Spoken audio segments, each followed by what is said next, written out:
Tío, me ha vendido ahí que estaba pidiendo. Yo me vendí por ahí.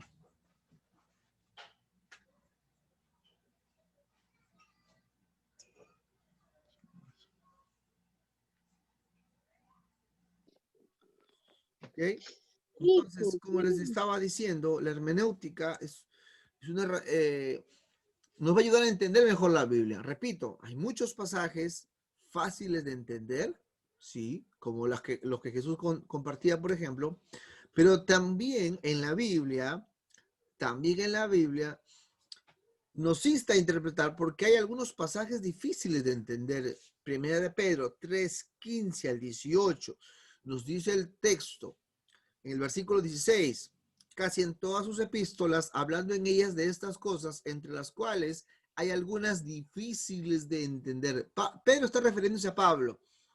Es ahí donde se necesita hermenéutica. Lo que Jesús dice, y un hombre salió al campo a sembrar, eso no necesita hermenéutica, eso lo entiende un niño.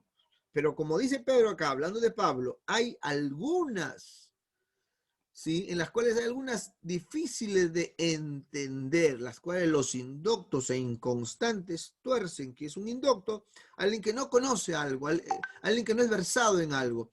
Que es un inconstante, decíamos la semana pasada, es una persona que no es constante, no se congrega siempre, no ora siempre, una persona que lo ves un tiempo, otro tiempo sí, otro tiempo no, una persona que no se prepara, es una persona que no es constante, en otras palabras, ¿no?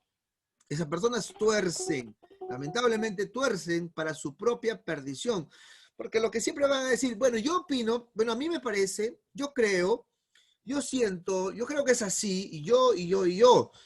La palabra se interpreta de acuerdo a la misma palabra, de acuerdo a los métodos, a las reglas de interpretación que existen. ¿Ok? Entonces, hay fundamentos para ser intérprete. No cualquiera puede interpretar la Biblia. No cualquiera dice, yo interpreto porque interpreto. No, no porque lo leo y lo interpreto. No. Hay fundamentos, hay principios, hay bases en que una persona, un cristiano en este caso, para que pueda interpretar la Biblia. Y el primer fundamento, la primera base es que el que va a interpretar la Biblia tiene que ser nacido de nuevo, tiene que ser cristiano, tiene que ser espiritual. Juan 3:3 nos dice, el que no naciere de nuevo no puede ver el reino de Dios. Y Primera de Corintios 2:14 nos dice, el hombre natural no percibe las cosas que son del espíritu, ¿okay? No percibe las cosas del espíritu. Entonces, primer requisito, o fundamento, o base, o principio, es que el intérprete debe ser nacido de nuevo. ¿Ok? Sí, dile que yo las... sí. Perdón, hermano. Voy a poner en pausa. Disculpe, hermano, un segundo.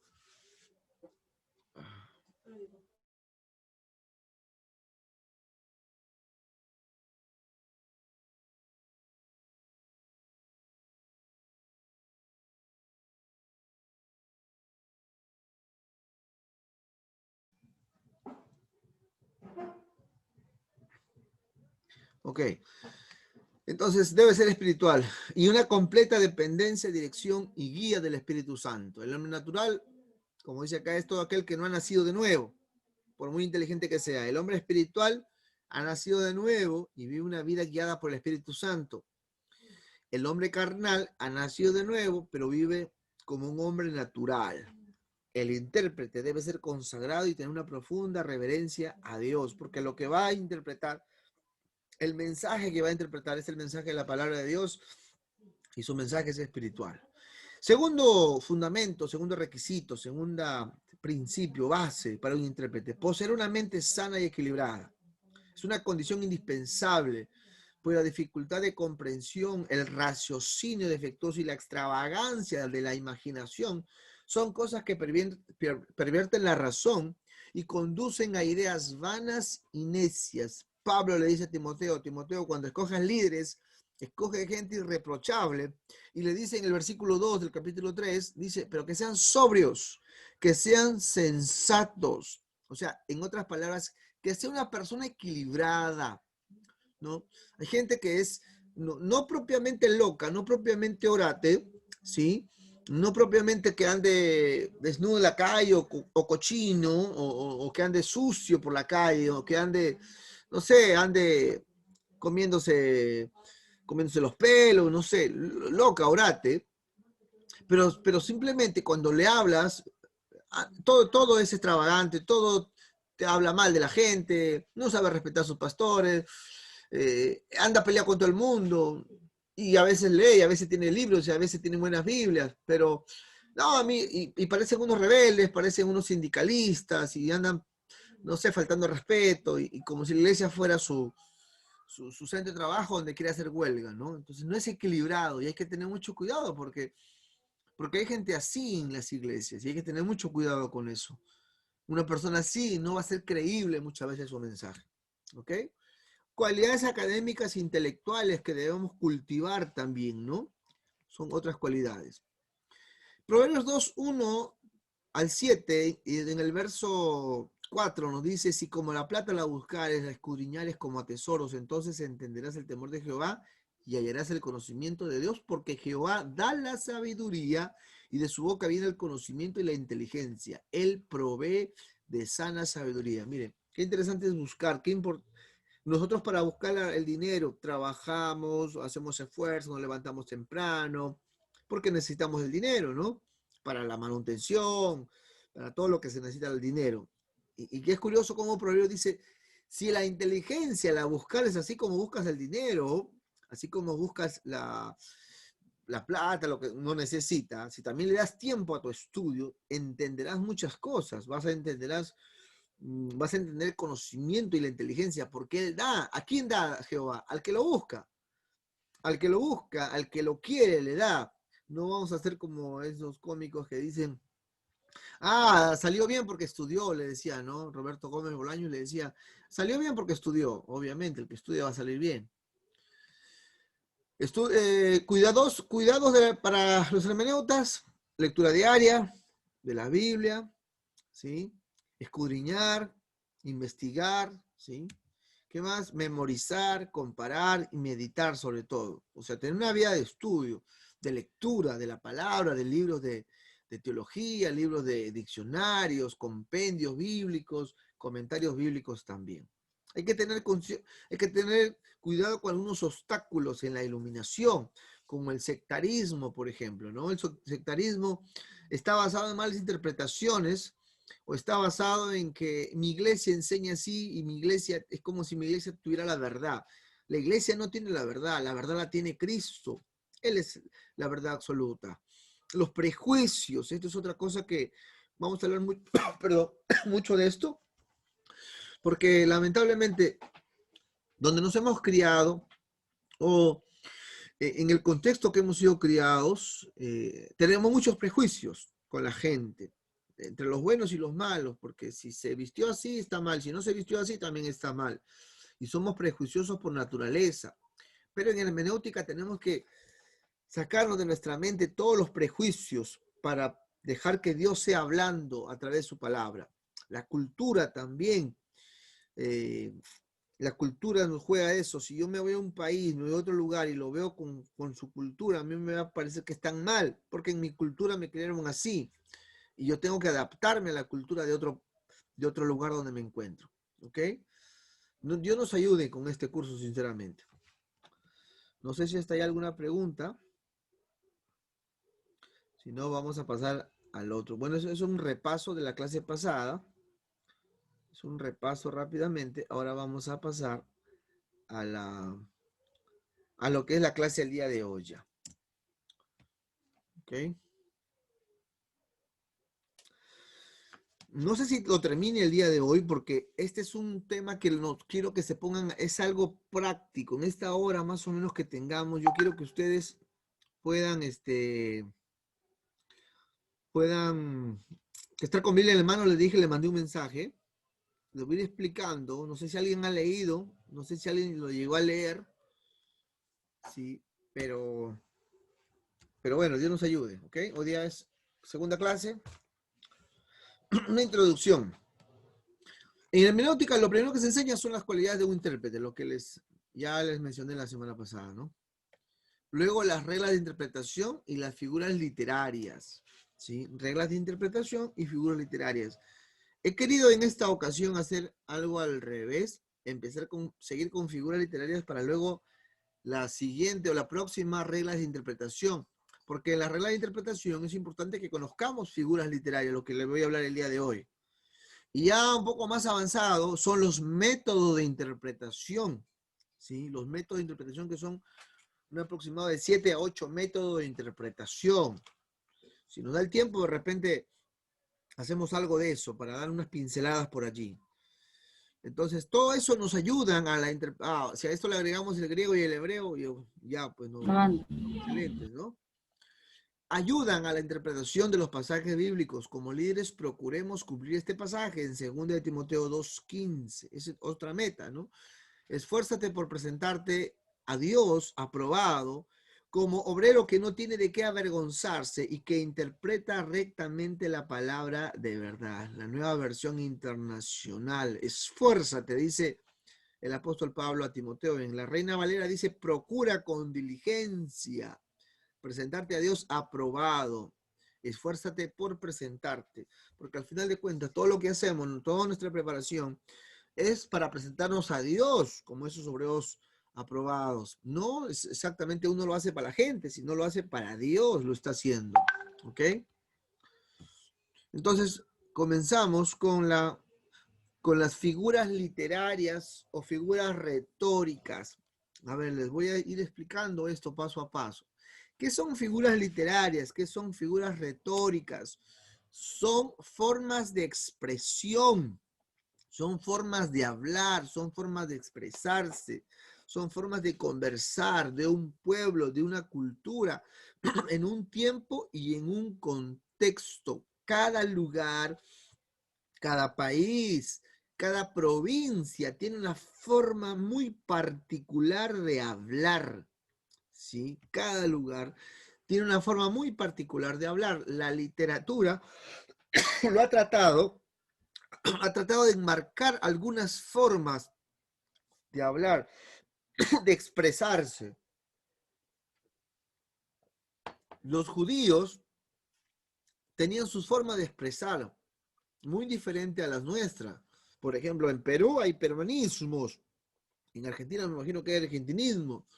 Los hebreos tenían sus hebraísmos, eran sus formas propias de su lugar, ¿sí? En toda Sudamérica, por más que hablemos el español, pero cada lugar tiene sus formas de expresión. Y en la Biblia no todo es literal. Hay muchos pasajes, y es más, la mayoría de pasajes son pasajes literales. ¿Qué es literal? Lo que está escrito así es. ¿Sí? Ejemplo, si dice el cielo es celeste, entonces si el texto dice el cielo es celeste, entonces yo volteo arriba y veo que el cielo es celeste. Un ejemplo estoy dándoles, ¿no? Ahora, pero si el texto me dice el cielo es como el color celeste, por ejemplo, esa palabrita como ya me está indicando que no es celeste, sino es como el color celeste.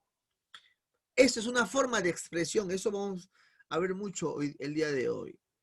José Martínez, que escribe un libro de hermenéutica, especialista en el tema, él dice, se dice que una palabra tiene sentido figurado. Sentido figurado, figuras literarias o figuras retóricas es lo mismo. Cuando expresa una idea diferente de la acepción literal, o sea, de lo que es literal.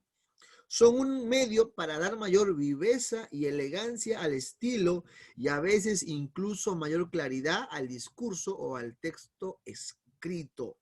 Eso es lo que dice José Martínez. ¿Ok? Por ejemplo, el Salmo 1.3, lo que les decía, ¿no? El famoso Salmo 1, ¿será bienaventurado el varón que no anduvo consejo de malos, que no se sentó en silla de escarnecedores, Y el 3 dice, será como árbol plantado. Este está en otra versión. Será como árbol plantado. La pregunta es, ¿el varón es un árbol plantado? No, no es un árbol plantado. Pero dice el texto, será como un árbol. Somos Una árboles comparación, una comparación. con una comparación. Así es. ¿Quién dijo eso? Pedido, por favor. Luz, Ah, Luz. Muy bien, hermano. Luz Fanola. La predicadora del día domingo. Tremenda esa predicadora. Casi me hace llorar. Ya. Entonces, ahora vamos a ver eso. Esto es en realidad es un símil, una comparación. ¿Sí? Será como junto a corrientes de agua que da surto su tiempo y su hoja no cae. Esto es literal, por ejemplo, no es literal. Este texto no es literal. ¿Por qué no es literal, hermano? Porque no somos árboles. ¿Sí? No somos árboles. Hay una comparación y eso, y entre otros ejemplos que voy a hablar, eso es figuras literarias. Forma de expresión, lenguaje figurado, ¿sí? Y la Biblia es rica en esos pasajes, en esos textos que nos ayudan a entender mejor, para entender mucho mejor el mensaje que quiere dar la Biblia. Por eso que es importante conocer esto, porque hay otros pasajes, por ejemplo, que está semi escondido el lenguaje figurado, y la persona que no lo conoce literaliza y piensa que es así. Y peor, si a eso le agrega un sueño, hace doctrina de eso. Hace una doctrina y comienza los árboles por ejemplo, el ejemplo que está acá, los árboles comienza a, no sé, adorar árboles, por ejemplo, ¿no? O a creer que un árbol es un hombre. Eso es literalizar, pero esto, lo que estamos hablando, es una figura literaria, es una forma de expresión, ¿ok? ¿Esto qué cosa es lo que estamos hablando acá? Esto es un símil, ¿sí? Es un símil. ¿Qué es un símil? Consiste en establecer una relación de semejanza entre dos partes de naturaleza distinta usando la palabra como y la palabra así. Es un símil, ¿sí? Es un símil, perdón. ¿Sí? Es un símil. Cuando usted encuentre la palabra como, se va a dar cuenta que ese es un símil, ¿ok? El Salmo 1, verso 3. Hay otro, el Salmo 22, 14. He sido derramado como aguas y todos mis huesos se descoyuntaron. Mi corazón fue como cera derritiéndose en medio de mis entrañas. La pregunta es, ¿el que está escribiendo es agua? Literalmente no, no es agua. Hay una comparación, semejanza entre la persona que se siente así a lo que realmente es. Esa comparación nos ayuda a entender cómo se sentía, cómo expresa su corazón como una cera. ¿Es cera? Si fuera cera, fuera algo literal, pero no es cera. Es una comparación. Eso es un símil. ¿Ok? Eso está bien. Este es uno de los lenguajes figurados más sencillos que hay. Es muy sencillo. ¿Ok? ¿Preguntas hasta ahí? Esta creo que está fácil, ¿no? Ahora vamos a otra figura literaria. Entonces son figuras de comparación. ¿Sí? La metáfora, otra también fácil de entender la metáfora, es establecer una relación de semejanza entre dos partes de naturaleza distinta de manera implícita. En este caso, la metáfora no usa la palabra como, pero sí establece relación de semejanza una con la otra. Es una comparación de donde una cosa representa a otro. Por ejemplo, todos los 7 yo sois del Evangelio de Juan. Yo soy el camino, yo soy el agua, yo soy la verdad, yo soy la puerta, ¿sí? Yo soy y yo soy. Esas son metáforas, formas de expresión, ¿ok? Son formas de expresión. Es ahí donde, por ejemplo, los católicos malinterpretan este pasaje, porque cuando ellos dicen, no sé cuántos han escuchado esto cuando hacen la misa, en la misa, por ejemplo, te dan el pan, te dan la hostia, y el cura te dice, recibe el cuerpo de Cristo, te dice, no, recibe el cuerpo de Cristo. Y ellos te dicen que eso es la transubstanciación. La transubstanciación, tú estás comiendo literalmente el cuerpo de Cristo. Eso es el cuerpo de Cristo, te dicen los católicos. No, no es el cuerpo de Cristo eso. Representa el cuerpo de Cristo. Simboliza el cuerpo de Cristo, pero no es el cuerpo de Cristo. Pero para ellos dicen que sí, porque él dijo, yo soy el pan de vida. La pregunta es, ¿Jesús es pan? Literalmente hablando. Jesús es este camino donde uno puede caminar por él. No, ¿verdad? Literal, eso no es literal. Eso es una forma de expresarse del escritor. O cuando Jesús habló, porque así hablaban los judíos. Era una forma de expresarse. No es literal, no es textual, sino que es una forma de expresar. Yo soy el camino, yo soy la verdad y la vida. ¿Sí? Hay como 7 yo sois en el Evangelio de Juan. ¿Qué cosa es eso? Una metáfora. ¿Ok? Una comparación. A veces cuando uno está predicando dice, es algo metafórico. Es una comparación allí. No es literal. Esa está sencilla. Esas están fáciles. ¿Ok? Hay más textos allí. Juan 19. ¿Sí? Yo soy la puerta, dice Mateo 5:13 también. Y así mismo, yo soy. ¿Ok? Esa es una metáfora. Seguimos. Hay otra figura literaria, la personificación. ¿Sí? La personificación. ¿Qué cosa es? Son cosas inertes o expresiones abstractas, son descritas como si fuesen personas vivas o activas. ¿Sí? Por ejemplo, hay un pasaje que dice, los montes te alaban. ¿Sí? Las plantas dan palmas. Son cosas abstractas, pero que el escritor le atribuye a una persona como si estuvieran vivas. Las montañas pueden cantar, no cantan las montañas, pero es una forma de expresar que la naturaleza se somete a Dios. Por ejemplo, acá dice, el vino es escarnecedor, la sidra alborotadora.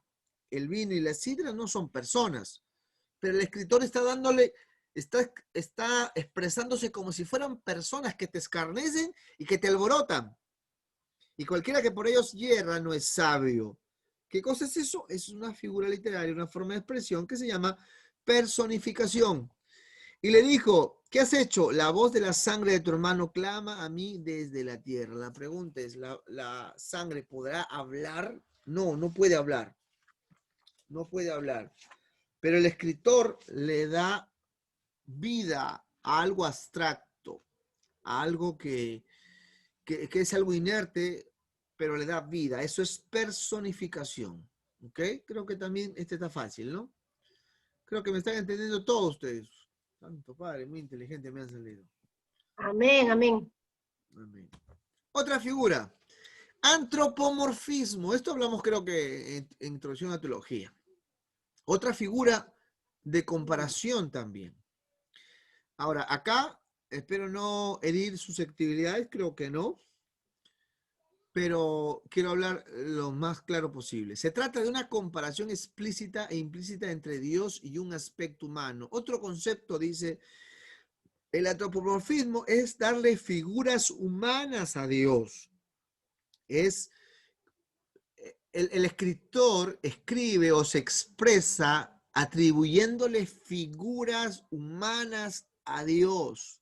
La pregunta es, porque no es literal, es una figura, es una forma de expresión. Dios no tiene figuras humanas. Juan 4 dice, Dios es espíritu. Eso es literal, por ejemplo, porque Dios es espíritu. ¿Sí? Dios no tiene figura humana, pero el escritor le da figuras humanas. La pregunta, ¿para qué le da figuras humanas? La respuesta que puedo dar es para que nosotros, seres humanos, mortales, finitos, podamos por lo menos entender un poquito al Dios eterno, al Dios invisible, como dice Colosenses, como dice Romanos, lo que Su eterno poder, su deidad, lo que no se ve se hizo claramente visible a través de lo que vemos. O sea, el escritor trata de escribir esto para poder conocer algo a Dios. Dice acá, Jehová está en su santo templo, Jehová tiene en el cielo su trono, sus ojos ven, sus párpados examinan y examinan a los hijos de los hombres. La pregunta es, ¿Dios tiene ojos? ¿Dios tiene manos? ¿Dios tiene pies? Dios no tiene ni pies ni manos porque es Dios. Hermano, entonces no tiene manos, no tiene pies, entonces ¿cómo? Rásquese la cabeza ahí. No tiene ojos, pero nos puede ver. No tiene manos, pero nos puede tocar. Literalmente Dios no tiene un cuerpo físico, Dios, literalmente hablando. Pero el escritor, ¿sí? Se trata de expresar así, lo ve en una experiencia, lo siente así, tiene un encuentro con Dios. Es más, Dios mismo trata de manifestarse de esa manera al ser humano. Trata de manifestarse. Dice Moisés que Abraham vio la espalda de Dios. ¿Sí? Vio la espalda de Dios. Otros escritores vieron la mano de Dios, el brazo de Dios. Repito, eso no es algo literal. Eso es una forma de expresarse. Ahora, con esto que estoy diciendo, no vayan ustedes a tener problemas en la iglesia local, porque hay hermanos y hermanas, o de repente también ustedes, que han tenido unas experiencias y Dios lo tomó en sus brazos. Y sintieron las manos de Dios, o sintieron los abrazos de Dios, o sintieron los besos de Dios. No vayan a ir en contra de su propia experiencia, hermano. Usted me está diciendo que yo no tiene ni brazos ni pies. ¿Y cómo me tocó? Yo tuve una experiencia. Dios, en su infinita misericordia, trató de revelarse, trató de manifestarse de esa manera para que, repito, para que nuestra mente tan finita y tan chiquita que es comparado con la mente de Dios, nos podamos acercar a Él o podamos entender un poco a Dios. Porque es imposible conocer totalmente a Dios, es imposible conocer al ser de Dios. Si Dios no se hubiera manifestado y los escritores no hubieran podido escribir, hubiera sido muy difícil conocer algo de Dios. Por eso que ellos usan esta forma de expresión, el antropomorfismo. ¿Ok? ¿Preguntas hasta ahí? Sí, hermano. Una pregunta, Blanca. Bueno, Y cuando dice la palabra del Señor, haremos al hombre a nuestra imagen y semejanza. ya, obviamente, eso tiene su interpretación porque está hablando del ser de Dios en cuanto a santidad, en cuanto a voluntad, en cuanto a decisiones, en cuanto a intelecto, en cuanto a eso. No está refiriéndose a algo físico porque Dios no tiene un cuerpo físico, ¿sí? El mejor ejemplo de antropomorfismo que vemos en la Biblia es Jesús. O sea, Dios se hizo hombre, sí, pero cuando leemos la Biblia, cuando vemos el unigénito estaba antes con el Padre y él, su gloria se manifestaba y él era una gloria, Jesús, era fuego y cuando se trata de manifestar, ese es Dios. Cuando dice hagamos de semejanza, se hace referencia a que le da voluntad al hombre, así como Dios tiene voluntad en decidir al hombre cuando lo crea, hombre mujer, lo crea con voluntad.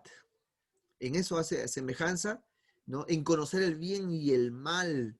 En esa parte es imagen y semejanza de Dios, no en cuanto a temas físicos, porque, y ese es el problema de muchos, de la idolatría, que tratan de buscar a Dios y tratan de buscar a Dios, darle figuras humanas, como dice Romanos 1.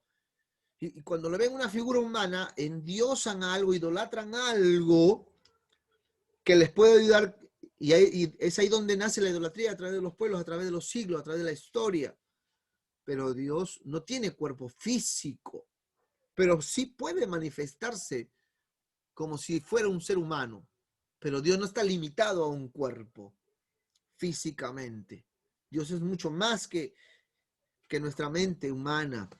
Repito, el escritor escribe de esa manera para que nosotros, gente finita, gente con una mente tan pequeña que tenemos nosotros, podamos siquiera entender un poco de Dios y entender que Dios se acerca a nosotros con un abrazo, con un toque, con un silbido, ¿no? Con sus brazos. El escritor escribe de esa manera. Y más que el escritor, pienso que Dios mismo se muestra así, para que podamos entender así. ¿Ok? Se Es refiere a como esa que parte. nosotros podamos ver, así como otros que vieron la espalda de Dios, las manos de Dios, es como que Dios se manifiesta para que a la medida de nuestra mente, de nosotros, a lo que nosotros podamos entenderlo a Él, Así es. ¿verdad? Sí. Porque si el Señor te muestra algo y tú ves a obrar el Espíritu Santo y abre tus ojos espirituales, quiere decir de que Él nos hace ver conforme a nosotros podamos entenderlo. Así es, hermana. Que esto no sea algo que si usted tuvo una experiencia como esas, como compartíamos en Teología de la Oración, cuando compartía mis experiencias, que eso no sea un motivo para desilusionarnos de nuestras experiencias. No, más bien es este estudio, esta parte, lo que tiene que hacer es decir gracias Dios que te atreviste a manifestarte a mí, que te atreviste a manifestarte una experiencia o a través de tu palabra para que te pueda conocer un poco, aunque sea.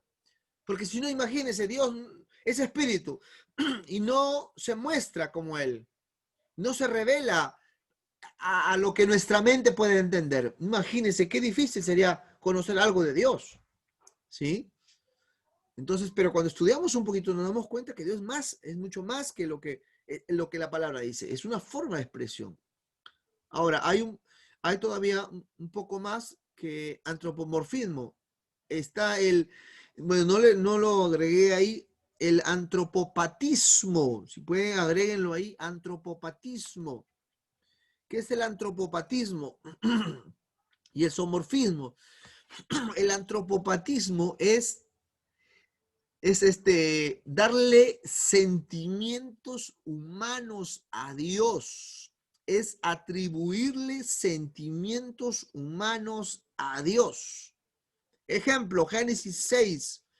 Y Dios se arrepintió de haber creado al ser humano. El escritor le está dando sentimientos humanos a Dios. Eso será literal, no es literal, es una figura literaria, es una forma de expresión. ¿Por qué? La pregunta sería, entonces Dios se arrepiente. Entonces Dios se emociona como nosotros y, ay, a este Adán, ¿cómo me falló este Adán? Ay, Dios mío, Dios diciendo, Dios mío, ¿cómo me falló Adán? Santo Dios, oh Dios. Dios no tiene sentimientos humanos, pero el escritor Pastor, y escribe, cuando habla de la furia también de Dios, Dios, igual no es así. o sea, no es que no es así, sino es que el escritor escribe de esa manera para entender que algo no le agrada, para entender que a Dios le duele cuando el ser humano le falla. A lo que voy es que Dios no se le puede comparar como un ser humano. A nosotros fallamos, nos arrepentimos, qué mal. Sobre todo eso cuando hacemos dieta, comemos de más, ay, ¿por qué comí de más? Ay, no era que coma ya ese plato, ese segundo plato, ay, ¿por qué comí? ¿Por qué? Por ejemplo, a eso Dios no es como un ser humano en ese sentido. A lo que voy, hermana Azucena, Dios lo tiene todo planeado. O sea, a Dios no se le escapó que Adán falle. A Dios no se le escapó que el arca que él tuvo que hacer. Dios es soberano, Dios sabe todo. Por eso siempre hay discrepancia entre Juan Calvino y Arminio, porque Calvino dice, Dios lo tiene predestinado todo. Dios lo sabe todo. Él sabe el pasado, el presente y él sabe el futuro, porque para él el tiempo, él no está limitado al tiempo. Nosotros estamos limitados al tiempo. Yo termino acá, estoy apurado porque tengo que irme allá a visitar a este hermano, a la familia. Dios no, Dios ya está ahí y también está acá. Y está en cada uno de ustedes. Y sabe, como dice, nuestra vida está en sus manos, nos tiene contado nuestros días. Ese es Dios. O sea, Dios no significa que se comporta como un ser humano, en otras palabras. Que no es que siente como un ser humano, sino que el escritor se expresa así para que nosotros podamos entender que no debo de fallarle, porque si le fallo, no le agrada a Dios, no le agrada. Entonces el escritor trata de darle sentimientos humanos a Dios el problema no es Dios, el problema soy yo, para que yo lo pueda entender a Dios. Para que la conducta que estoy llevando no le agrada a Dios, entonces yo tengo que hacer cosas que van en contra de la voluntad de Dios. La voluntad de Dios es la santidad, la voluntad de Dios es el esfuerzo, la voluntad de Dios es que me guíen sus propósitos, o que cumpla su llamado, o que cumpla, como decía el día de domingo en el mensaje, cumpla sus buenas obras. No lo que a mí me parece, no lo que yo creo, no es que reniegue contra él. Entonces, el antropopatismo, el escritor le da sentimientos humanos a Dios. Esto es poco entendible porque hay gente que lo humaniza a Dios. Hay gente con el texto, por no saber entender bien, a Dios se arrepiente. Y encontramos un pasaje en Números que dice, Dios no es hombre para qué, ni hijo de hombre para qué. Se arrepiente. Ese texto, eso sí es literal, por ejemplo. Ese texto sí es literal. Ese texto nos enseña realmente quién es Dios. Dios no es hombre para que mienta, ni hijo de hombre para que se arrepienta. Entonces, hermano, ¿por qué dice acá en Génesis 6 que Dios se arrepintió, Dios le pesó? Figura literaria, forma de expresión, figuras retóricas, interpretación, entendation, manancation, como decimos acá. Entiéndelo, entender. Entonces, eso es figura literaria, eso es interpretar. Es ahí donde muchos literalizan todo y dicen, ya ves Dios, ya ves Diosito, pobre Diosito, ya ves Dios también siente. Ya ves, Dios siente también como nosotros. No, el problema no somos nosotros, que para entender a Dios, que a Dios no le agrada tal cosa. Es como una hermana hace poco hablamos, me dice, al pastor me dice, todo lo que está pasando es porque son los juicios de Dios, la ira de Dios. Todo el COVID, me dice, el COVID es la ira de Dios, es los juicios. Le digo, hermana, los juicios de Dios. ¿Usted sabe lo que son los juicios de Dios? ¿Usted ha leído Apocalipsis del 6 en adelante? Ahí están los juicios de Dios, le digo, hermana, le decía. Si fueran los juicios de Dios, hermano, no quedáramos vivos, le digo, hermano. No quedáramos vivos si Dios comenzara sus juicios. Si su ira se derramara el día de, que dice, hermano, no estaríamos en el Zoom ahorita, ya estaríamos, todo se cae ahorita ya. Dios es lento para la ira, dice, grande en misericordia. ¿Okay? Pastor, cuando se habla, cuando se dice, por ejemplo, nosotros nos dicen no contristes al Espíritu Santo, porque así es escrito.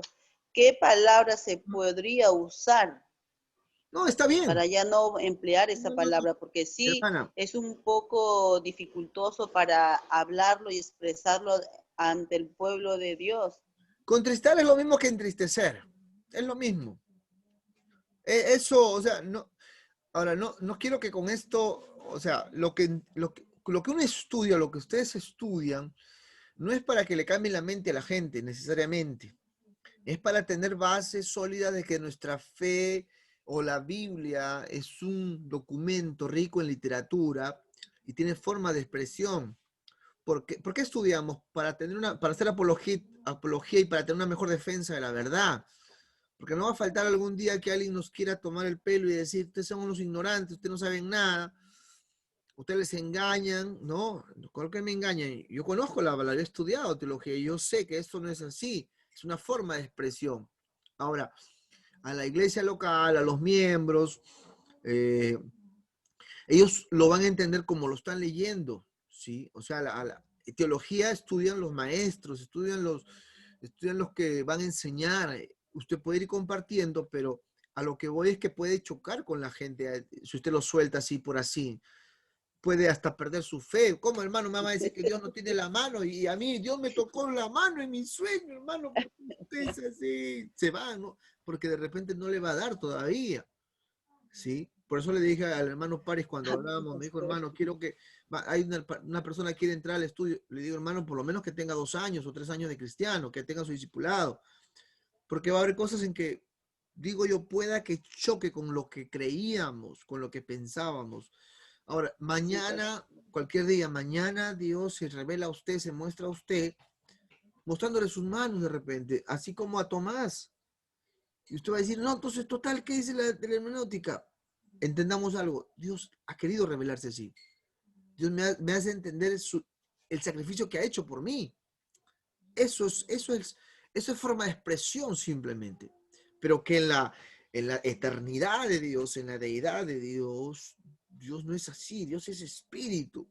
Dios es más, o en otras palabras, Dios es más grande. O Dios va más allá de lo que está escrito en la Biblia. Es más profundo Dios. Por eso Jesús dijo, escudriñen, profundicen sus conocimientos en las Escrituras. ¿Ok? Espero me esté dejando entender. Seguimos entonces. Antropopatismo le había dicho, ¿no? Ahora, hay otra más, todavía más brava. Es el zoomorfismo. Eso sí está un poco ahí. Zoomorfismo. El zoomorfismo trata de darle figuras o compararlo a Dios con animales. ¿Sí? Acá dice, y en la sombra de tus alas me regocijaré. En la sombra de tus alas. La pregunta es, ¿Dios tiene alas? Pero, ¿qué simboliza eso? Las alas. ¿Sí? La ¿Sí? protección. Protección, abrigo, ¿sí? El Salmo 91, por ejemplo. El Salmo 91 es rico en figuras literarias. Protección también. Protección también, ¿sí? ¿Por qué escribe así el escritor? Para que nosotros entendamos cómo de grande y maravilloso, cómo de bueno y cómo de protector es Papá Dios. Así nos Amén. protege Dios. Como una gallina, decía Jesús, como gallina los quiso proteger, ¿no? Porque usted es una gallina, está con sus pollitos. Venga una culebra, venga un perro, la gallina saca las garras, saca el pico y se mete con cualquiera. Entonces, para que nosotros podamos entender cómo se manifiesta Dios, cuánto cuidado tiene Dios de nosotros. ¿Qué es eso? Figuras literarias, figuras retóricas, forma de expresión. ¿Ok?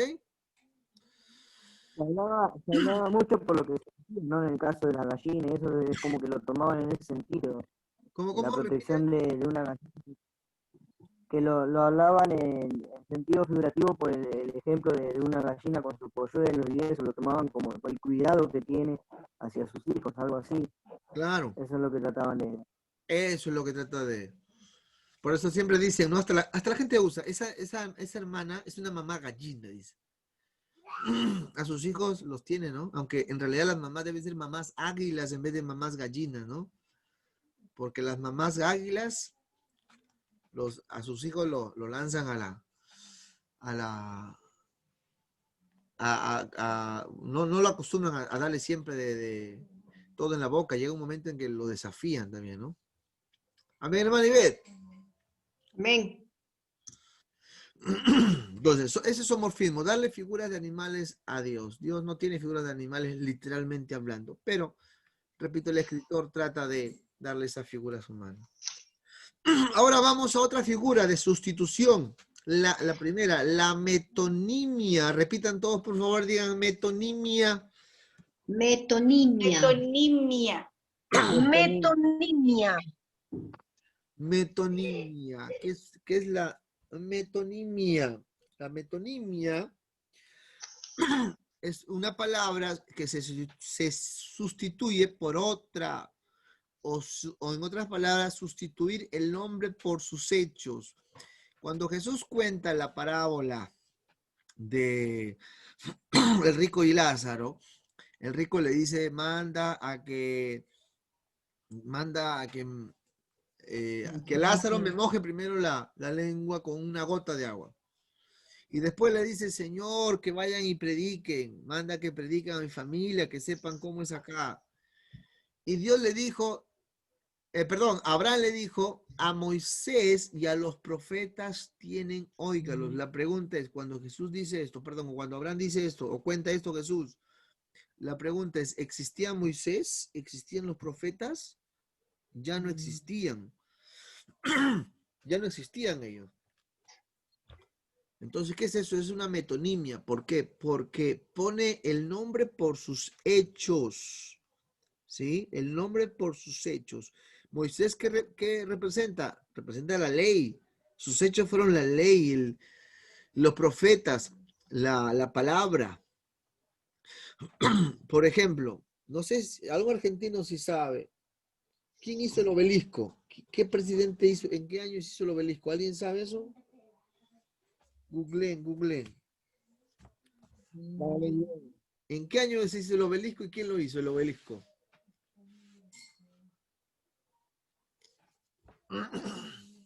Eso. Por ejemplo, acá en Chimbote, el hospital. ¿Hay obelisco allá? Mi pregunta, ¿hay obelisco? ¿Cómo le llaman a esa torre que está por esa torre de Pú? Sí, ¿Cómo le llaman? sí, el obelisco. Ya. ¿Pero ustedes también tienen? No, les pregunto a ustedes, ¿quién en su país, en qué presidente hicieron ese obelisco? ¿En qué año? ¿Se acuerdan? ¿Saben? Ahora lo estoy buscando, pastor, pero en su país, ¿en Perú también hay obelisco? No. Sí, ¿cómo no? Dice efecto de construcción. Así como Argentina no he visto. En Tacna hay, pero es otra forma. A ver,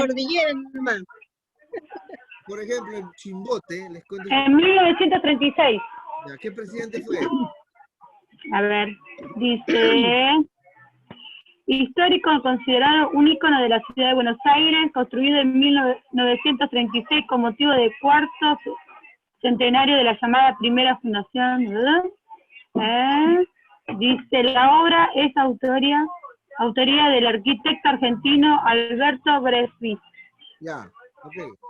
Alberto, ¿no? Ya. Por ejemplo, si hablamos una metonimia y nos referimos al obelisco, decimos, ahí tienen Alberto, dicen, ahí tienen Alberto. Y un escritor escribe, ahí tienen Alberto. El obelisco, ahí está Alberto. ¿Qué está hablando? Sus hechos, lo que ellos han hecho y marcan la historia. Alberto está vivo, ya no está, me imagino, ya murió Alberto de repente, ese arquitecto. Pero sus hechos es lo que cambia, es cambiar a la persona por sus hechos. Es como si habláramos. Trasciende. Trasciende. Es como si habláramos mencionamos una persona, pero en realidad estamos mencionando sus hechos. Les comentaba que aquí en Chimbote hay un hospital emblemático, uno de los más grandes en Chimbote, que se llama el Hospital Regional. Ese hospital lo hizo el presidente Fernando Belaúnde Terry. Ese presidente, eso es su obra emblemática acá en Chimbote, y diríamos, ahí tienen al presidente Fernando Belaúnde Terry. ¿Qué tienen el Hospital Regional? Entonces, la metonimia sustituye una palabra y la persona por sus hechos también. No solamente una persona, sino también una palabra. Dice el Salmo 79:6, derrama tu ira sobre las naciones que no te conocen, sobre los reinos que no invocan tu nombre. Está refiriéndose a Dios, en la ira de Dios, ¿sí? Una palabra sustituye a una persona por lo que está haciendo esa persona, ¿ok? Esa es una metonimia, sustituye una persona por sus hechos o una palabra por algo, por otra palabra, ¿ok? Es como dijeron acá, Dios derrama tu ira, o Dios va a derramar su ira sobre las naciones. Esa palabra en vez de Dios, ¿sí? Esa es la metonimia. Ahora, no hay muchos ejemplos en realidad, pero es uno de los más conocidos. Pero no es a lo que voy, que esto no es literal, no es tal cual, no es que Moisés esté vivo y los profetas estén vivos en ese tiempo, ya no estaban, pero estaban sus hechos. Como decía la hermana, lo que trasciende a través del tiempo. ¿Ok? Otra, sinécdoque. La sinécdoque. El nombre es un poco difícil, pero su ejemplo es un poquito más claro. ¿Por qué? Porque la sinécdoque es cuando se expresa una parte en vez de todo y un todo en vez de una parte. Hay un texto, por ejemplo, en los evangelios que dice, y luego vamos a estos ejemplos, dice, y mandó el César a censar a todo el mundo. La pregunta es, ¿censó a todo el mundo? No, censaron esa parte de Jerusalén. Toda la tierra, creo que dice el texto. Entonces, la palabra usan todo el mundo por referirse a una parte, ¿sí? Nosotros usamos esa forma de expresión a veces. Nosotros a veces decimos, ¿Cuánta gente está ahí? Vimos, no sé, a un grupo de... Han llegado a un lugar, han Sí. llegado 80, 100 personas. Medio Decimos, mundo. todo el mundo está allí. Todo el mundo está allí, decimos a veces. No es que todo el mundo está allí.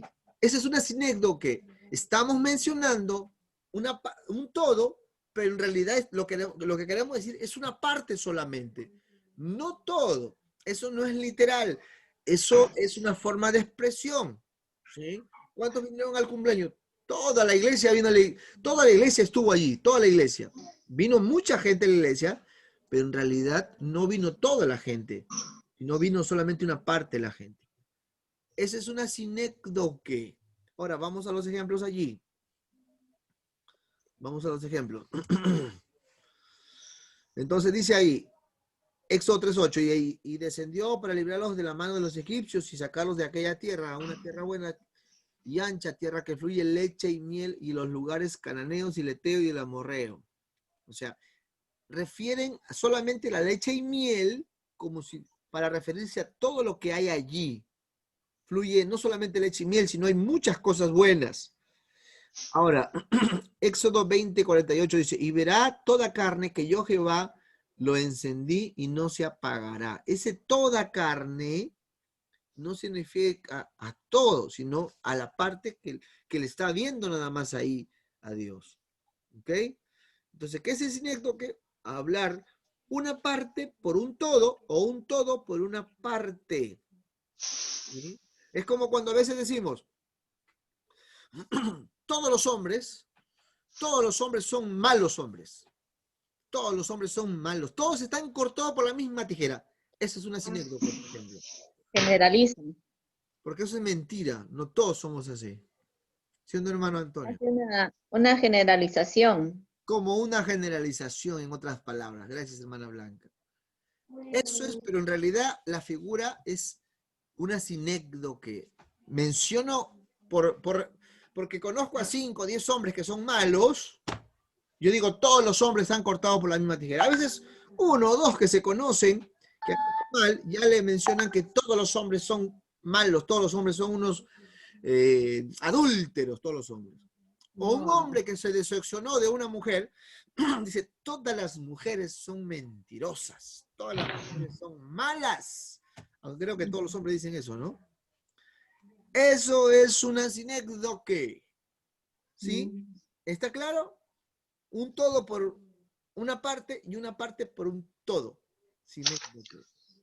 Es una exageración, ¿no? No necesariamente una exageración. El hipérbole es una exageración. Ahora vamos allí. Es otro ejemplo de exageración en realidad. Seguimos entonces.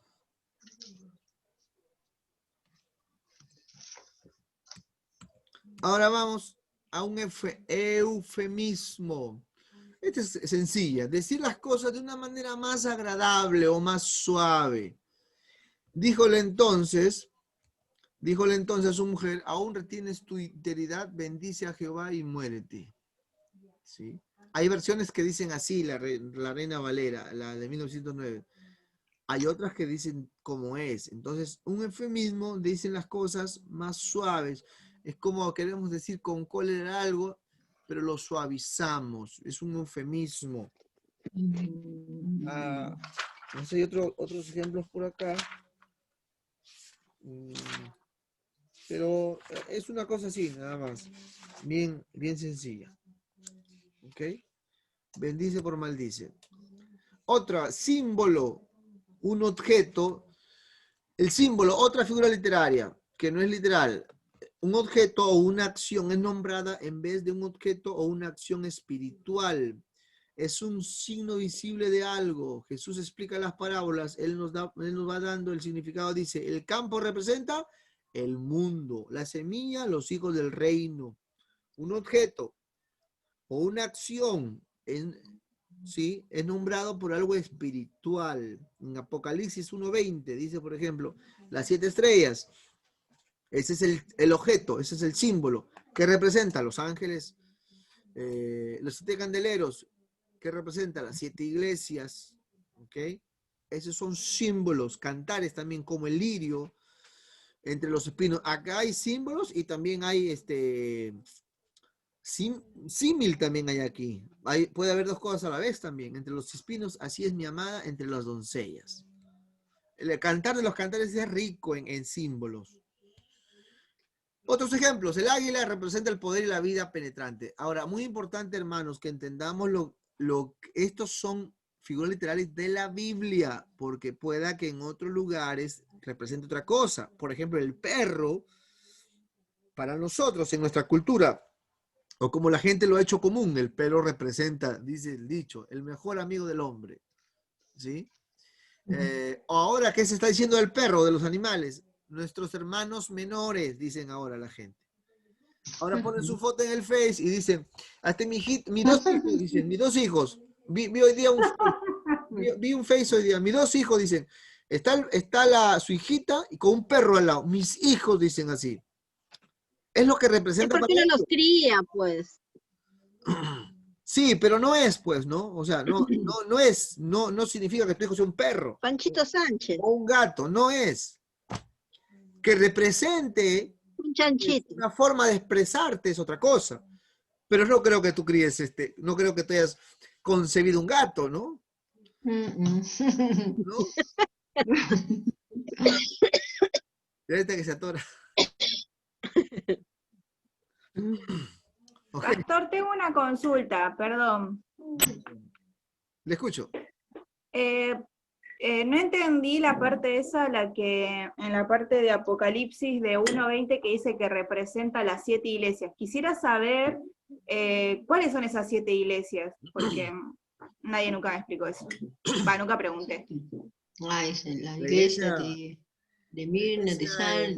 La iglesia en Arequipa, la iglesia en Chimbote y la iglesia en Mataderos. Son 3.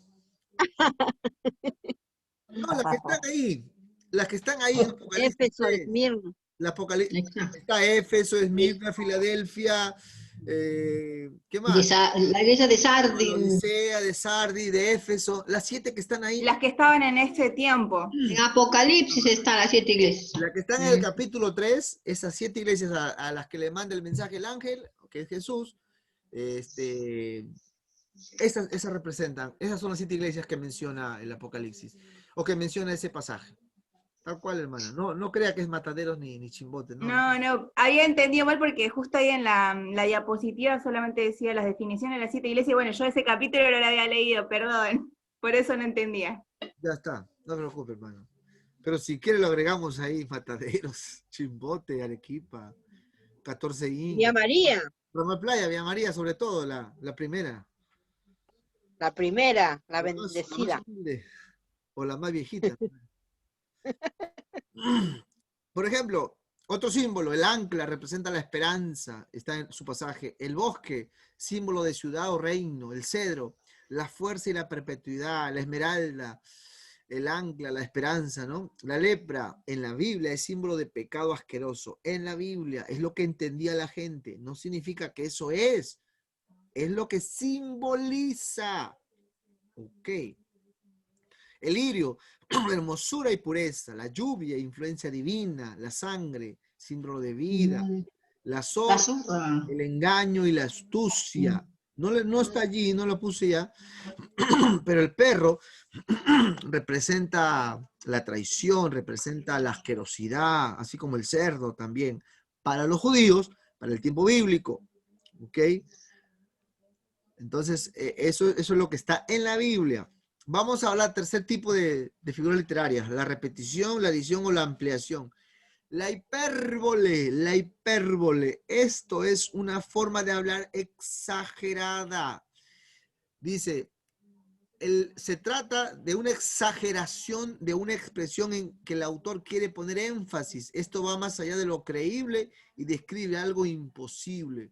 E hizo llover sobre ellos carne como polvo, como arena del mar, aves que vuelan. Acá, por ejemplo, ahí hay símil y también hay hipérbole. Porque en la boca de ellos no hay sinceridad, sus entrañas, su maldad, sepulcro abierto, es su garganta, con su lengua hablan lisonjas. O sea, está exagerando. En otro concepto dice que la hipérbole es una exageración de la verdad. la hipérbole. Un ejemplo, cuando uno es niño, la mamá te dice, Félix, ¿llamaste a Linder? Mi papá me decía, Félix, llama a Linder para comer. Yo estoy, Linder, Linder, a comer, Linder, Linder. Le llamé 7, 8 veces, 10 veces. Mi papá de un rato me, Félix, ¿llamaste a Linder? Papá, lo he llamado como 80 veces. Lo llamé más de como 80 veces lo llamé. La pregunta es, ¿lo llamé literalmente 80 veces? Estuve Linder, Linder, Linder, Linder, Linder, Linder, Linder, Linder, Linder, Linder, 100.000 veces. Linder, Linder, Linder, Linder, 79, Linder, Linder, 80 veces. Para decirle a mi papá, papá, 80 veces lo llamé a Linder. No, no es literal. Eso es una hipérbole, es una exageración de la verdad. No es que está mintiendo, no es que no lo llamó, sí lo llamó, pero exagera. Es una hipérbole. La gente culta, mi jefe, que en el estudio que yo trabajaba antes, cuando me hablaba algo me decía, no, es una hipérbole, me decía así. Como yo había estudiado un poco de eso, le dije, está bien, está exagerando, dije yo. Y me dice, ¿cómo sabes? Y bueno, le digo, y qué sé yo, estudié teología. Esa es forma de expresión. Ese es el lenguaje figurado. La gente habla en lenguaje figurado. La gente culta, por ejemplo, este famoso, los intelectuales, dejando al lado sus vidas personales, Hildebrand, Jaime Bailey, dejando al lado su tema pecaminoso, su vida, solamente rescatando la parte intelectual, ellos hablan con mucho lenguaje figurado, porque son literatos, son lingüistas, hablan en esos términos, ¿sí? Hablan de esa forma. Hipérbole es una exageración. Eso creo que lo entendemos todo, ¿no? Me alegro porque están entendiendo todo ustedes, sinceramente. Me va a dar gusto dejarle una tarea para la otra semana, sinceramente. Qué lindo, qué lindo. Me alegro mucho. O sea, se entendió hipérbole, ¿no? Ya está. Ya está. Ahora vamos a una parábola. Esta es otra figura también muy conocida por nosotros. Tráelo. Una de las figuras retóricas más conocidas en la Biblia. Jesús acostumbraba a enseñar mediante parábolas. Parábola es relato que trata de hechos naturales que han ocurrido o que podrían ocurrir. O sea, una parábola son hechos que han ocurrido o que podrían ocurrir.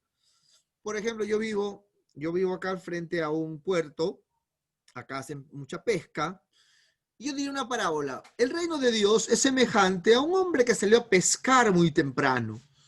Encontró peces y pescó los mejores peces porque madrugó. ¿Y mi enseñanza cuál sería? Mi enseñanza sería, un ejemplo, mi enseñanza sería, el que madruga, Dios lo ayuda. Esa sería mi enseñanza que quiero hablar en esa parábola.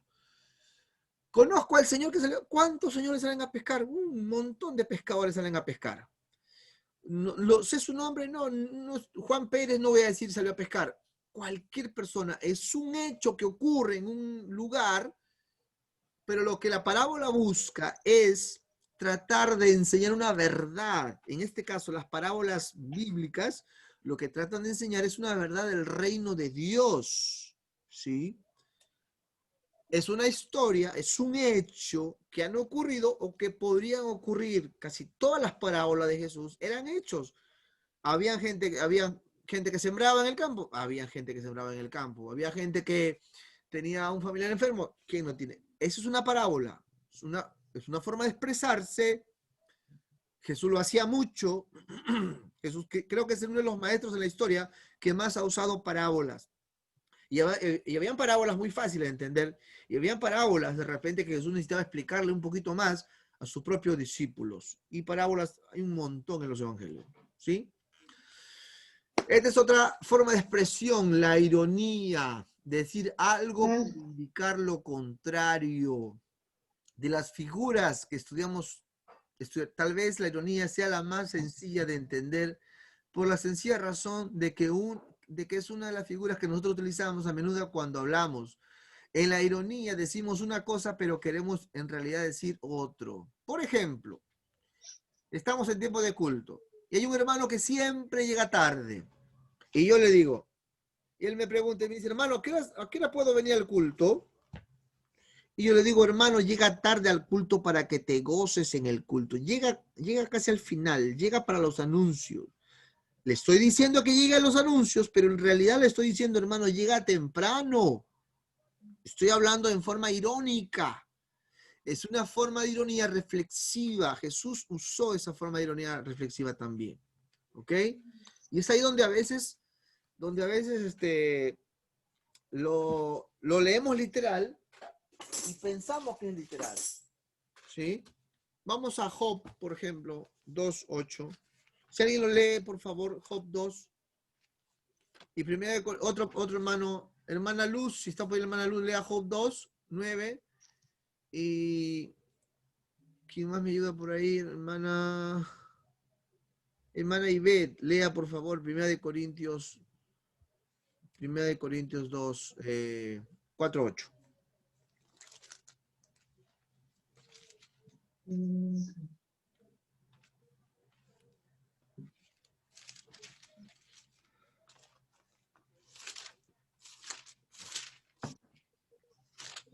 Leo cada uno. Léalo, hermano. 1 Corintios 4:8. Ustedes tienen ahora todo lo que desean, ya son ricos y actúan como reyes, como si no necesitaran de nosotros. Ojalá que de veras fueran reyes. Así nosotros podemos reinar junto con ustedes. Está diciendo una cosa, Amén. en realidad quiere decir otra cosa. Esa es ironía. ¿Ok? Y Corintios 4:8. Sí, ustedes tienen ahora todo. Ya he leído Corintios 4:8. Ah, perdón. ¿Lo vuelvo a leer? No, está bien, está bien. Pablo está hablándoles ahí a los corintios como si no necesitaran nada. No eran realmente ricos. No eran ricos ellos, no eran reyes, nada. Pero está diciendo una cosa, lo que en realidad quiere decirle otra cosa. Hermana Luz, ¿está por ahí hermana Luz? ¿Lo puede leer Job 2:9? Amén, hermano. Job 1:9. 2:9.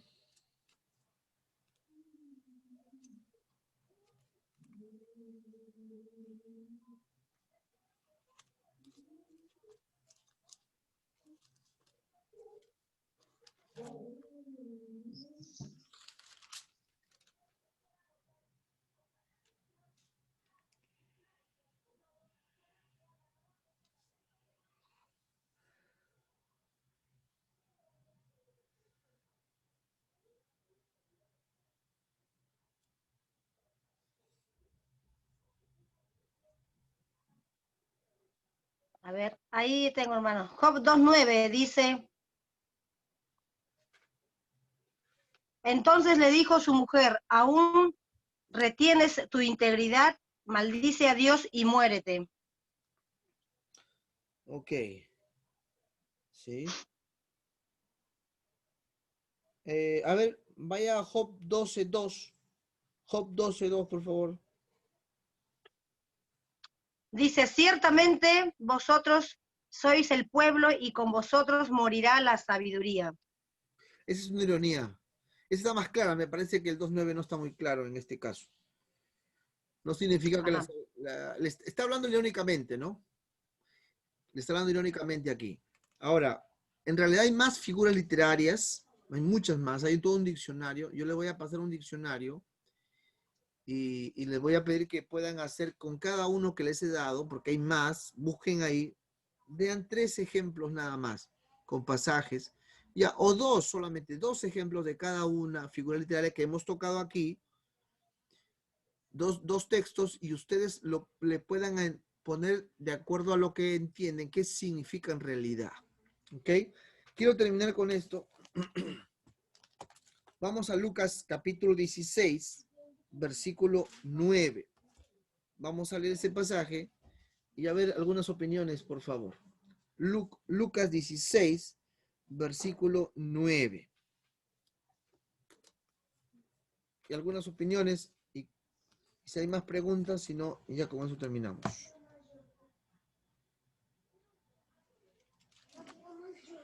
Todos, por favor, hablan Lucas 16, 9. Amén, pastor. A ver, hermana Jessy, léalo. Amén. Amén. Dice Léalo. la palabra de Dios en Lucas 16, 9. Dice, por eso les digo que se valgan de las riquezas mundanas para ganar amigos, a fin de que cuando éstas se acaben, haya quienes lo reciban a ustedes en las viviendas eternas. Ok. ¿Usted está leyendo qué versión, hermana? NBI. NBI. Ok. Ya. ¿Alguien tiene Reina Valera? Sí, ahí le leo, pastor. A ver, léalo, hermana.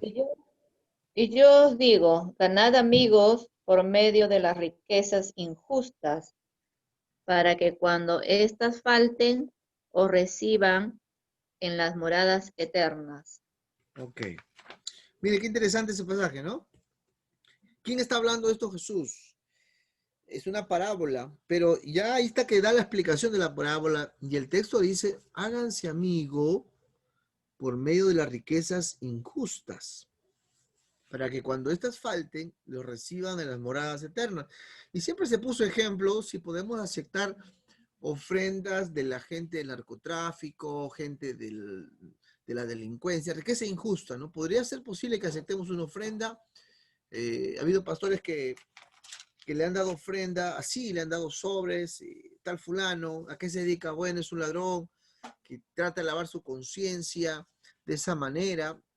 Y en una ocasión un hermano le dijo, hermano, recibamos la ofrenda, es una ofrenda, porque es más, bueno, es injusto, pero lo está dando para la obra del Señor, ¿no? Y es más, ha mandado 10,000 soles o 10,000 dólares, o no sé, 100,000 pesos, para la obra del Señor, hermano. Le podemos recibir. Acá dice que podemos hacernos amigos de riquezas injustas, y esas falten. Y si hacemos la obra de Dios, allá en el cielo, va a sonar la trompeta y San Pedro nos va a abrir la puerta. La pregunta es, ¿lo podríamos recibir o no podemos recibir la ofrenda de las riquezas injustas? ¿Qué podemos pensar nosotros? Que no se puede recibir de lo que es injusto. Si uno roba y para dar un bien, esa plata es mala vida.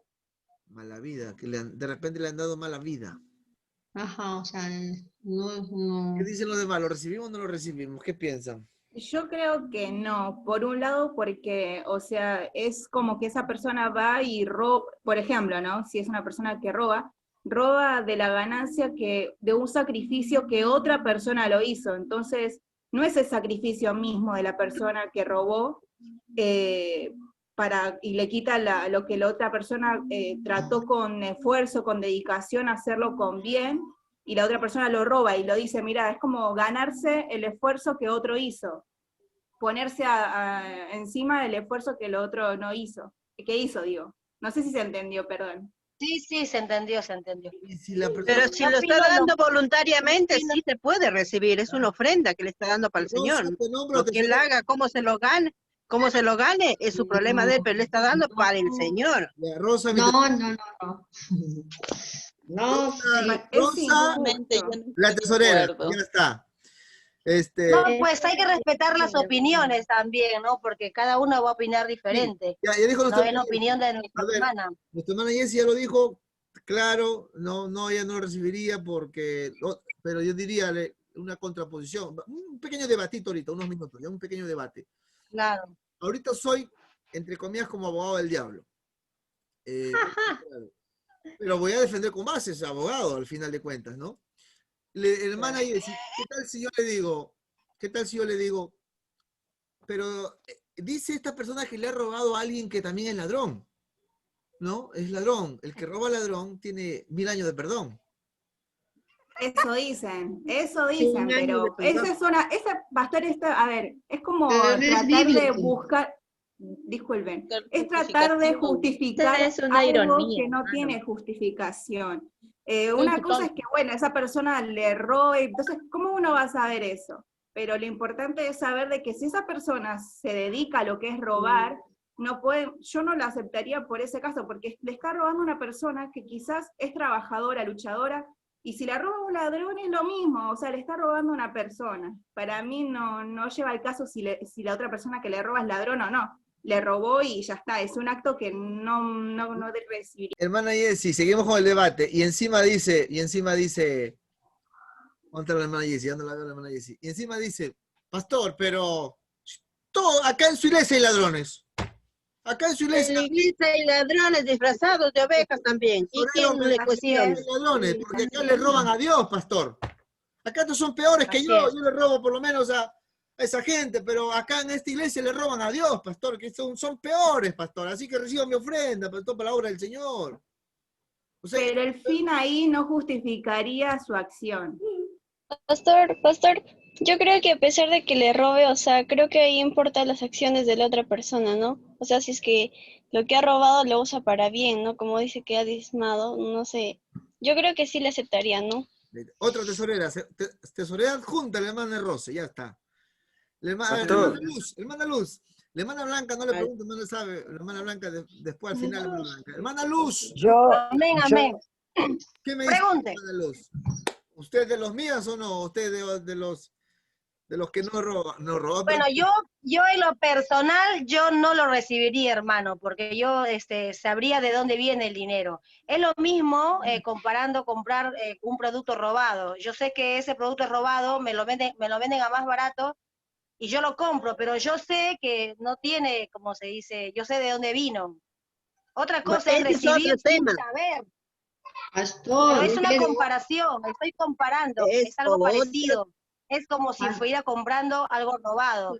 Yo sé de dónde viene la plata. Otra cosa es recibir la ofrenda si yo no sé de dónde viene, que es diferente. Pero sabiendo, yo no lo recibiría.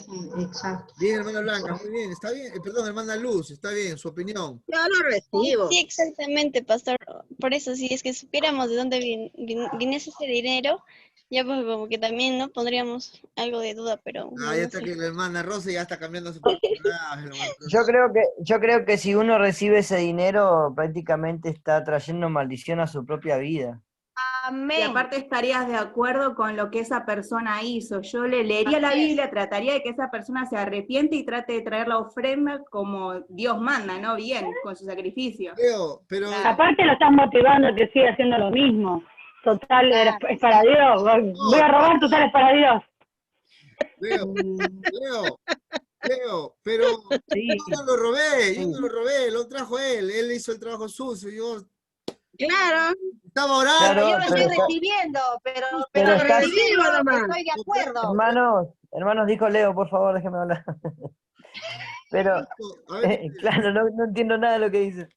Pero uno está siendo partícipe de eso, ahí está el tema. Prácticamente está haciendo lo mismo que esa persona, o sea, está de acuerdo que esa persona haga eso. Pero si la Biblia me dice que lo puedo recibir, hazte amigos por medio de ganancias injustas, ilícitas. Si estas me faltan, me reciben el reino de los cielos, ya está. ¿En dónde dice eso, hermano? Perdón, porque no había escuchado en qué parte está. Ah, ya viste, Leo. No escuché dónde estaba el texto bíblico ese. En Job 12:2, creo. Lucas. No, es Lucas. Lucas. Lucas 4:9. Yo os digo, hacer amigos por medios de riquezas injustas, algo ilícito. Lucas 16:9. Que cuando estas falten os reciban en las moradas eternas. Es ahí donde, hermanos, es ahí donde quizás necesitamos justamente este tipo de enseñanzas o este tipo de entendimiento. Porque siempre, perdón que les he hecho a algunas hermanas ahí a inconear, ¿no? Pero me ha gustado que se han sabido defender y que han hablado defendiendo la verdad, ¿no? Porque obviamente no podemos, pero mucha gente, miren, ustedes no saben cuántos pastores, no menciono a nadie, o líderes han recibido ofrendas de ese tipo, justamente por este pasaje, justamente por no entender bien la Biblia, o porque te agarraron con un pasaje y dices, pero acá dice que sí, esto lo está diciendo Jesús. Jesús lo está diciendo que puedes hacer amigos por una riquezas injustas, y más, si te faltan, hiciste la obra, esa riqueza, ese dinero mal habido, lo usaste para la obra, no tenemos terreno, para comprar un terreno, son 500,000 pesos, 100,000, 1 millón de pesos, acá 100.000 soles, yo necesito 300.000 soles para construir mi templo. Wow, ya ni viene y te lo da así, y estuviste orando, pero he ahí, cuando no somos íntegros, o por ejemplo, no entendemos bien, o no interpretamos bien, por eso decía Pedro decía que muchos tuercen para su propia perdición. Si nosotros tomamos ese dinero, estamos siendo, como decía la hermana, cómplices. Estamos participando del lavado activo, del lavado de dinero, tratando de blanquear un dinero de una persona que se dedica a lo ilícito.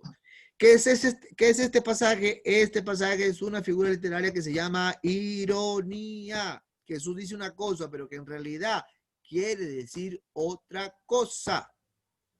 Si tú aparte, no, le estaba diciendo ahí, irónicamente, os van a recibir en las moradas eternas. Es como decir, sí, sigue así robando, que en realidad no es que los van a recibir, sino que no va a estar.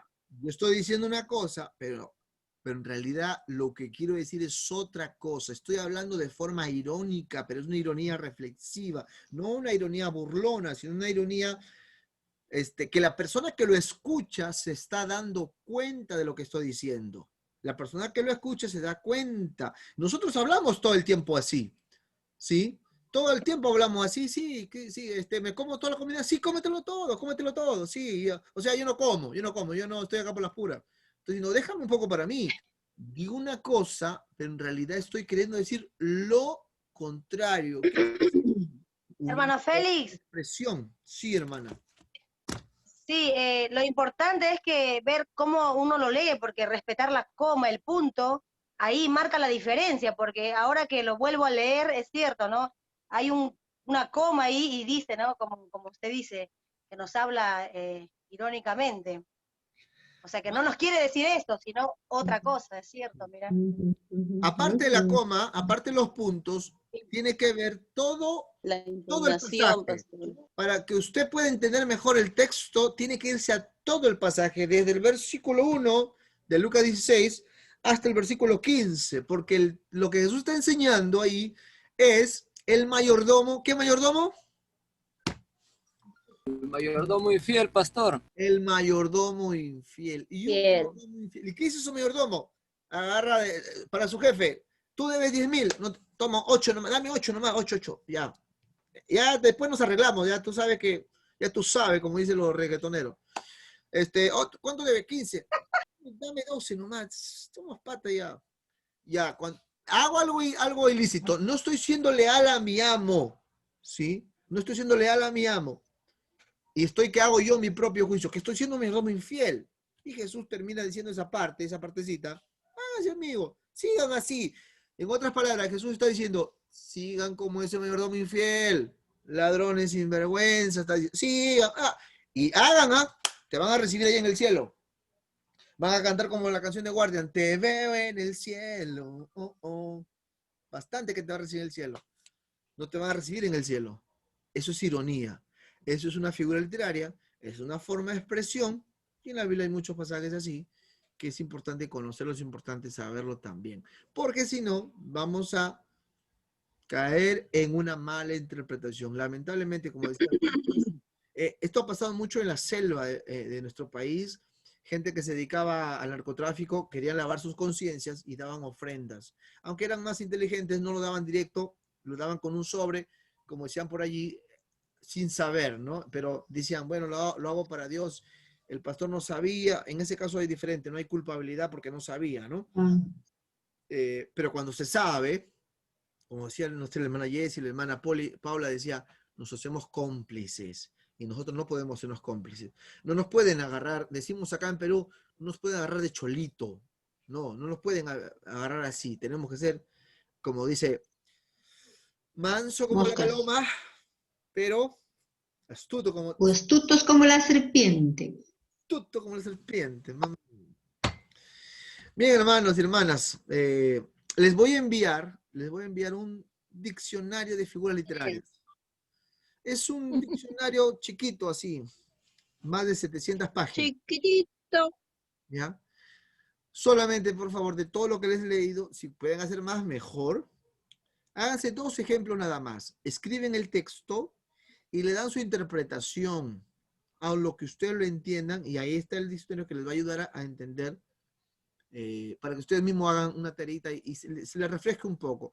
Con esta base de las figuras literarias vamos a pasar a las reglas de interpretación.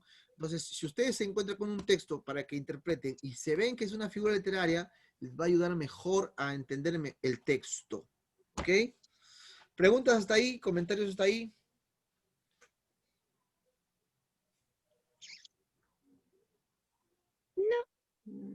Pastor, una consulta. Entonces usted no va a dar los textos y nosotros tenemos... No nos va a dar los textos. Nosotros tenemos que agarrar los textos de lo que usted nos dio ahí, lo que vimos leyendo hoy, y hacerlo. No agarren los mismos. Reflexionar. No agarren los mismos textos que están en el material. No.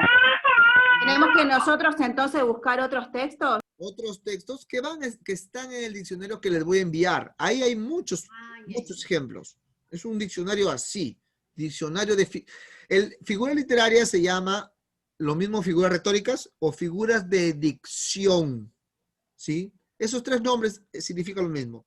Figuras literarias, figuras de dicción, figuras retóricas o forma de expresión también.